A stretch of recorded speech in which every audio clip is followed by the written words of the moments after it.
Salut tout le monde, bienvenue dans la nouvelle émission Pratico-Pratique. Donc cette émission se voudra courte et j'espère efficace. Donc nous avions bien défini ensemble qu'elle sera décomposée en deux parties. Une première partie où nous allons ensemble répondre à une question de façon très succincte sur la Bible et comment l'appliquer dans notre quotidien. Et on aura le plaisir de rencontrer dans la seconde partie une personne qui nous présentera tout simplement sa façon à elle de servir le Seigneur.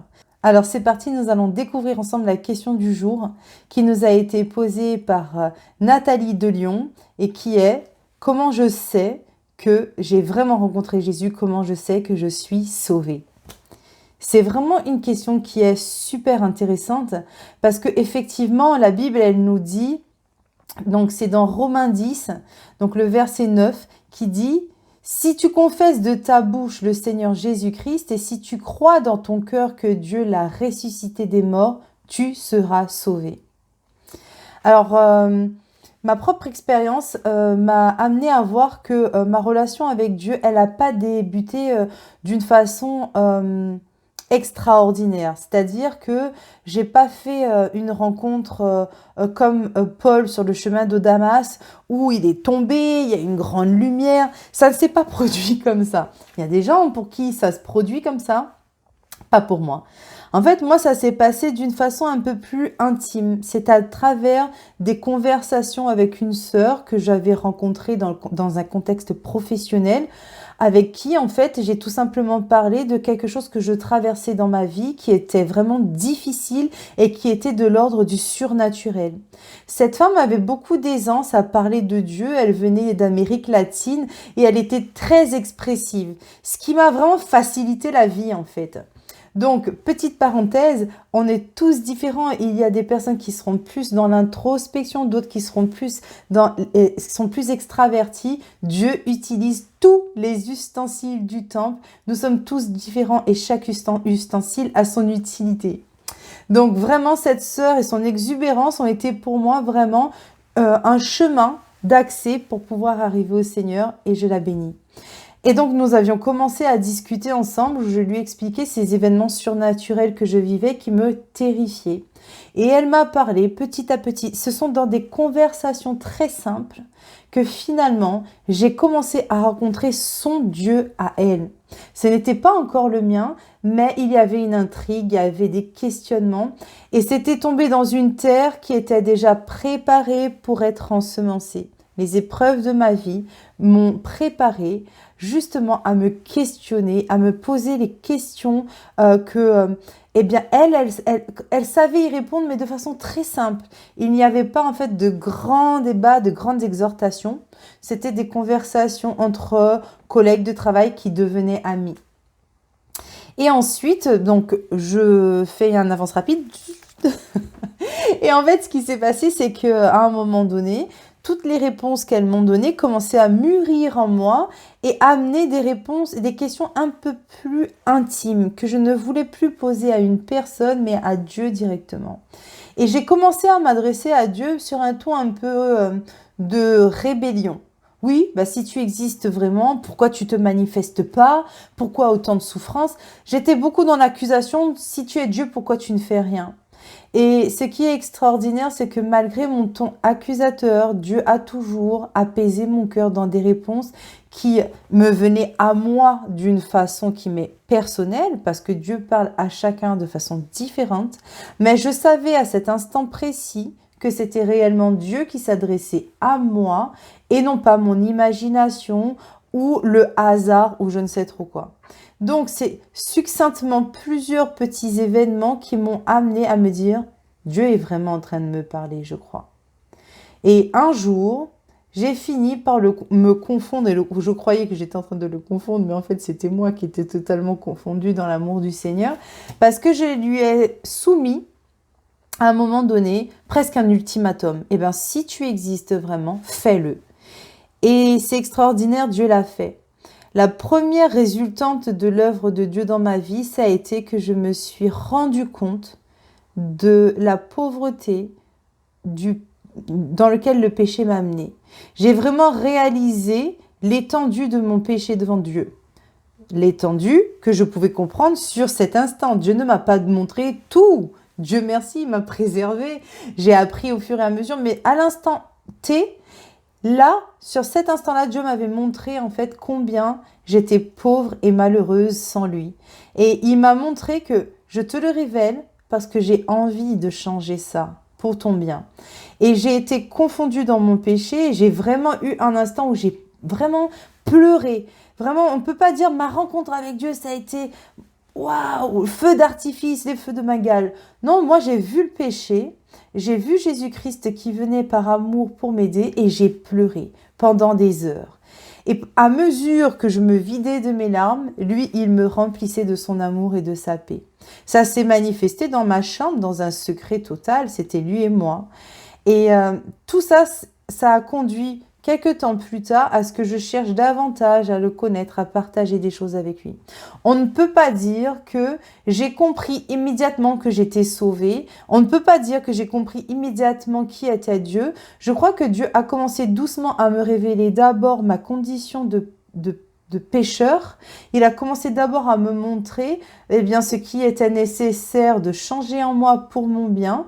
Et c'est dans cette relation-là où j'ai compris que j'avais besoin de lui, que je suis venue à lui dans des prières, dans des supplications, et que petit à petit, je le voyais changer ma mentalité, je le voyais changer mes projections, je le voyais changer mes envies, et j'ai commencé à aimer ce qu'il faisait en moi, et j'ai commencé à aimer ce qu'il suscitait dans mon cœur, et je me suis dit, finalement, je l'aime.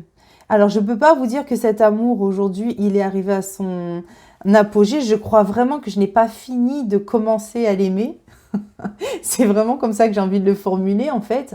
Parce qu'à chaque fois, j'ai l'impression que je recommence à l'aimer parce que je découvre une nouvelle version de lui qui souvent me confond. Parce que je me dis, mais c'est pas du tout comme ça qu'on m'avait dit que Dieu était. Mais en fait, Dieu n'est pas celui qu'on nous présente. Dieu est celui qui se révèle à nous. C'est comme quand tu es dans une relation amoureuse, tu rencontres quelqu'un, tu observes, normalement c'est ce qu'on est censé faire, hein. On aura peut-être un moment, une occasion de parler de ça, mais tu observes si l'autre il est bienveillant envers toi ou pas, et sa bienveillance nous donne envie d'en savoir davantage, et plus tu découvres la bienveillance et l'affection de l'autre, plus ça te donne envie d'en savoir davantage, et plus cet échange devient une relation, cette relation devient quelque chose de plus intime, et etc., etc.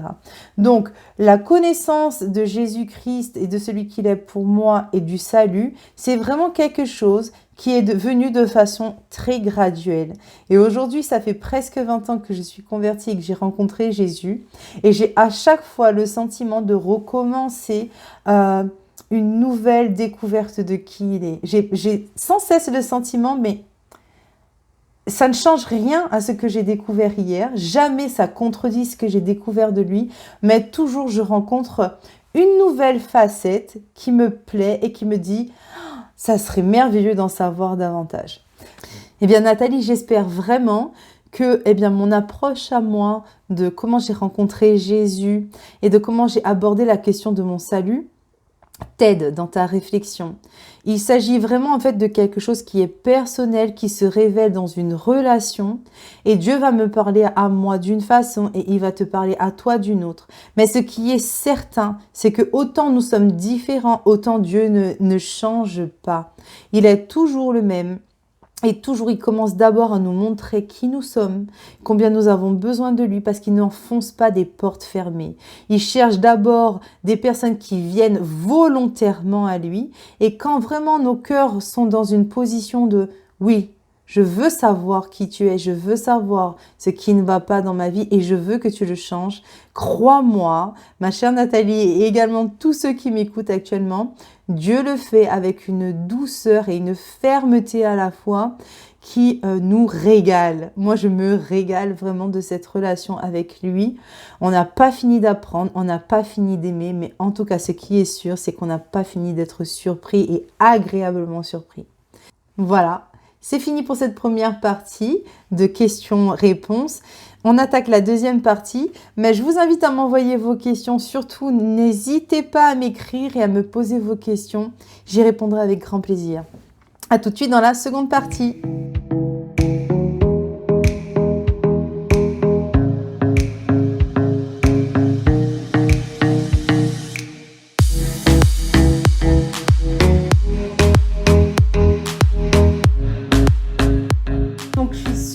contente de vous accueillir dans la nouvelle émission Pratico-Pratique. Et comme je vous l'ai promis, dans la première émission, nous allons accueillir, vous la voyez, hein, ça fait un peu suspense, là, on ne sait pas du tout qui c'est.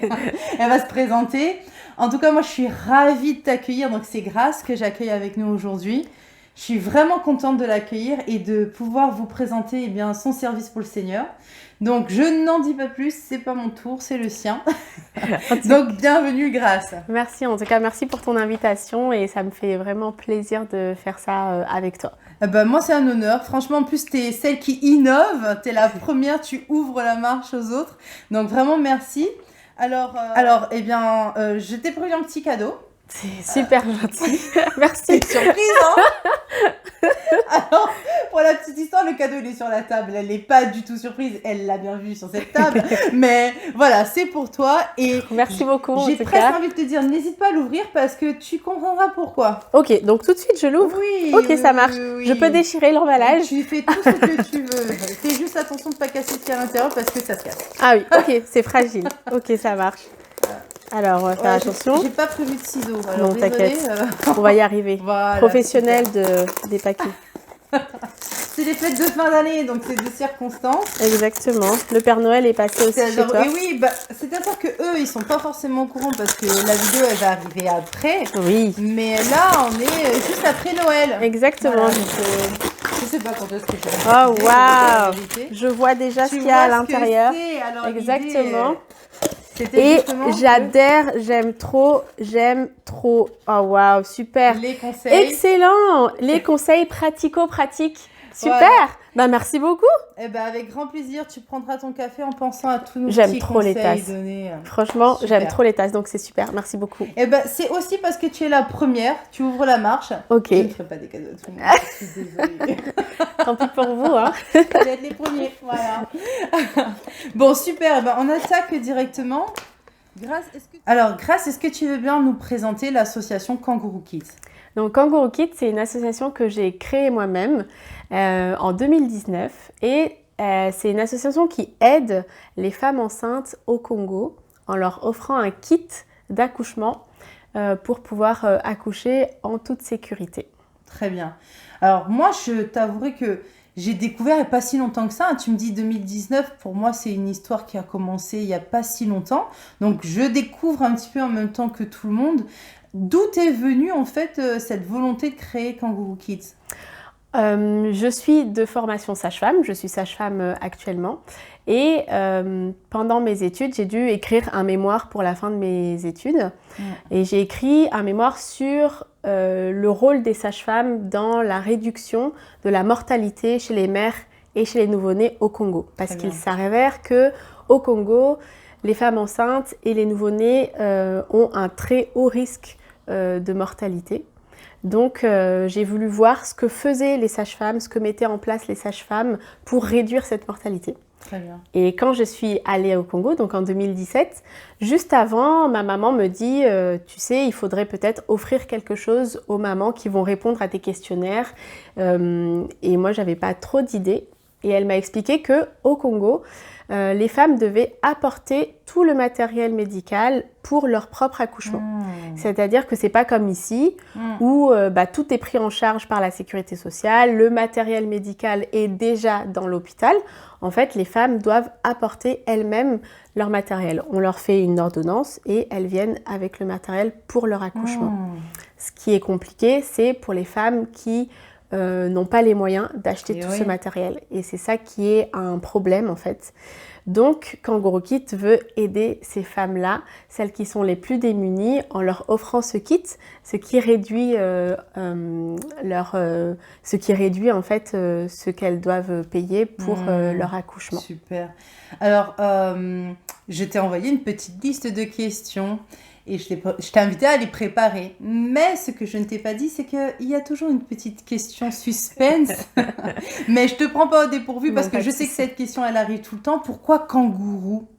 Alors, pourquoi kangourou? Ça, c'est vraiment la question qu'on me demande. Parce que c'est vrai au Congo, Brazzaville, donc si vous ne savez pas trop où c'est en Afrique, en Afrique centrale tropicale. Et il y a deux Congos. Il y a la République démocratique du Congo et il y a la République du Congo. Donc la République du Congo, c'est le pays d'où je viens et c'est là où on fait les actions Kangourou Kit. Et il n'y a pas de kangourou Et non, il y a au pas de Congo, kangourou il n'y au en a Congo. pas. Mais tout comme le kangourou qui garde son bébé dans sa poche, les femmes enceintes ont leur bébé dans leur poche. Et aussi, en Afrique, on porte souvent les bébés au dos, dans un pagne. Et donc, c'était pour dire que les femmes enceintes et les mères ont toujours leur bébé sur elles, comme les kangourous. Et donc, c'est pour ça qu'on a décidé d'appeler l'association Kangourou Kit. C'est pas mal du tout. Alors moi, je croyais que c'est parce que tu... avec ce fameux kit, tu le remettais dans une poche. Et je me suis dit, tiens, kangourou pour la poche du kit. Ça me permet de rebondir sur la prochaine question. Donc, il y a ce fameux kit. Est-ce que tu veux bien nous présenter ce qu'il y a à l'intérieur? Alors, il y a beaucoup de choses à l'intérieur. Sur le site internet de Kangourou Kit, vous pourrez voir la liste détaillée du matériel qu'il y a dans le kit. Mais je peux vous présenter des petites choses. Oui, quelques éléments. Voilà. Alors, vous avez le nom du site qui défile là, juste là. Vous pourrez aller visiter vraiment très très vite. Rendez-vous sur le site de Kangourou Kit et vous verrez vraiment le travail qui est effectué. La première chose que je voulais vous présenter, c'est des gants.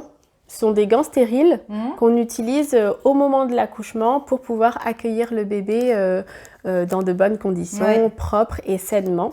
Et ça, même ça, en fait, elles doivent l'acheter et le donner à la sage-femme pour qu'au moment de l'accouchement, elle puisse accueillir le bébé. On ne se rend pas compte, mais voilà, donc c'est tout simple. C'est des gants en latex. Voilà. Exactement, c'est ça. Très bien. La deuxième chose que je voulais vous montrer, c'est un cathéter. Donc, c'est la petite aiguille, enfin le petit tuyau qu'on met à l'intérieur de la veine et qui reste à l'intérieur de la veine pour pouvoir insérer des médicaments directement dans la veine. Donc, ce produit, en fait, ce dispositif permet de réduire les risques d'hémorragie. Parce qu'en fait, quand on accouche, on a un risque d'hémorragie. Et s'il y a une hémorragie, on a directement accès à la veine pour mettre des médicaments, pour mettre du sang, pour mettre des liquides. Et si les femmes n'ont pas ça, au moment de l'hémorragie, c'est encore plus compliqué. Donc c'est pour ça que ce dispositif est là et il est obligatoire pour toutes les femmes qui viennent accoucher. Très bien. Et la dernière chose que je voulais vous présenter, ce sont des serviettes hygiéniques lavables. Bien. Donc, ce sont des serviettes que je couds moi-même et quelques personnes aussi m'aident régulièrement pour coudre ces serviettes hygiéniques. Donc, à l'intérieur, il y a du tissu absorbant, ce qui permet d'absorber après l'accouchement et même après pour la suite. C'est un moyen économique et écologique pour les mamans d'être protégées pendant les cycles menstruels. C'est vraiment super. Voilà. Écoute, vraiment, je trouve ça génial. Est-ce qu'il y a un autre élément que tu peux nous présenter? Oui, bien sûr. Alors, tout simplement, on met dans les kits des préservatifs pour encourager les couples à se protéger quand ils ne veulent pas d'enfants, contre les maladies sexuellement transmissibles et aussi pour éviter les grossesses non désirées parce que c'est vrai que là-bas, les femmes, elles ont beaucoup d'enfants et des fois, ce n'est pas forcément leur volonté propre, exactement. Beaucoup d'enfants et ils sont très rapprochés en âge et donc pour laisser le corps se reposer, on propose aussi ce matériel de contraception. Par exemple. Super. Après, il y a tout ce qui va avec le cathéter qu'on a vu juste avant. Donc, ce cathéter-là sera assemblé avec un tuyau qu'on appelle une tubulure et la poche de médicaments ou la poche de produits. Tout ça aussi, c'est dans le kit d'accouchement Kangourou Kit. Il y a quoi d'autre? On veut aussi acheter des médicaments. Des médicaments qui permettent de limiter le risque d'hémorragie en fait. Mais ça en fait, il n'est pas dans ce kit-là en fait parce qu'on en achète que quand on arrive là-bas pour pas en gaspiller. Et vraiment, moi je pense que tout le monde a envie de savoir ce qui se trouve dedans. Je vous laisse regarder sur le site. Mais moi la question que je me pose c'est comment en fait tu finances tout ça? Alors, il y a plusieurs choses. Il y a une première partie, c'est que souvent, il y a certains hôpitaux dans lesquels j'ai travaillé qui m'appellent pour venir récupérer du matériel, super. soit périmé, mais c'est un matériel qui est périmé mais qui est toujours emballé, soit qui ne se servent pas. Et donc, je vais récupérer ce matériel. D'ailleurs, si vous faites partie d'un service hospitalier, n'hésitez pas à me contacter pour qu'on puisse installer une boîte Kangourou Kit dans votre service. Les coordonnées sont juste là. Voilà, et récupérer le matériel que vous n'utilisez pas ou qui est périmé. Ensuite, la deuxième chose, c'est qu'on récolte des fonds. Donc, on fait soit des dons ponctuels, spontanés, des dons mensuels, ou alors on fait des événements et on fait un retour sur investissement de cet événement. Super. Avec cet argent-là, on va au Congo, donc on paye nos billets nous-mêmes, c'est pas avec cet argent qu'on paye nos billets. On va au Congo et on achète sur place le matériel médical. Très bien. Et ensuite, on confectionne les kits. Donc, on a ce genre de kit et puis on met tout le matériel nécessaire dedans. Exactement, voilà. Super, donc vous les remettez directement aux futures mamans. Exactement.